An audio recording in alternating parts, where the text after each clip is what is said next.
అందరికీ నమస్తే. జై బీసీఎస్సీ ఎస్టీ తెలంగాణ, జై బీసీఎస్సీ ఎస్టీ భారత్. ఈరోజు మరి ఈ కేంద్ర ప్రభుత్వం పెంచిన ధరలను గమనిస్తే చాలా బాధాకరమైనటువంటి విషయం.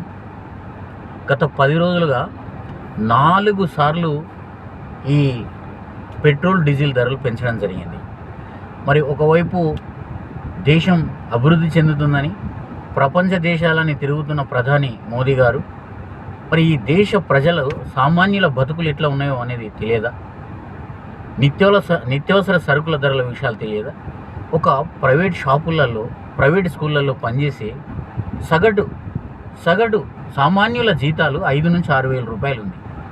అంటే ఈ దారిద్ర్య రేఖకు దిగువనున్న ఈ 5,000 నుంచి 6,000 రూపాయలు ఉన్న వాళ్ళు నెలకు 4,000, 5,000, 3,000 పెట్రోల్కి పెడితే, డైలీ 100 రూపాయలు పెట్రోల్కి పెడితే ఎట్లా బతకాలి? మొన్న ఒకేసారి 3 రూపాయలు పెంచారు, మొన్న 90 పైసలు 2 సార్లు పెంచారు, మళ్ళీ ఈరోజు ₹2.50 చిల్లర పెంచారు. అంటే 4 సార్లు పెట్రోల్ డీజిల్ ధరలు పెంచితే ఈ ఆయిల్స్ ధరలు పెంచడం వల్ల మరి పేదల బతుకులు ఎట్లా కావాలి? ప్రతి ధరలు పెరగడం వల్ల మరి ఆదాయం పెరగట్లేదు కదా.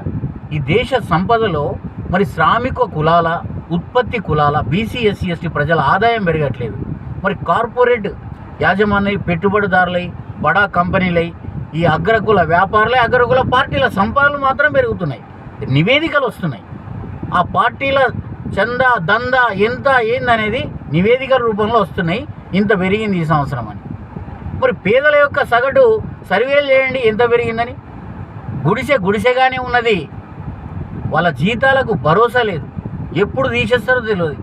ఆరోగ్య బీమా ఉండదు, ప్రమాద బీమా ఉండదు, ఏమీ ఉండదు.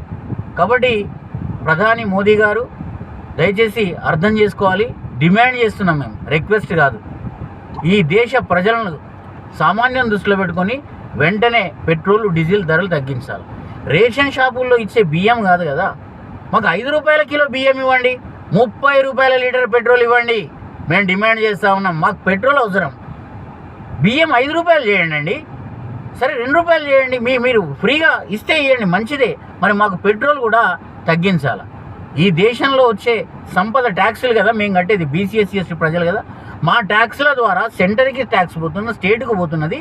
ఆ డబ్బుల్లో రాయితీ మీరే భరించి, పెట్రోల్ సబ్సిడీ, పెట్రోల్ యొక్క డీజిల్ సబ్సిడీలు మీరే భరించి సగటు ప్రజలకు, దేశ ప్రజలకి ఖచ్చితంగా ఈ యొక్క పెట్రోలు డీజిల్ని తక్కువ ధరకే అందించాలని మేము కోరుతా ఉన్నాం. మరి ఒక మనిషి ఒక చోటు నుంచి ఇంకో చోటుకు పోవాలంటే కంపల్సరీ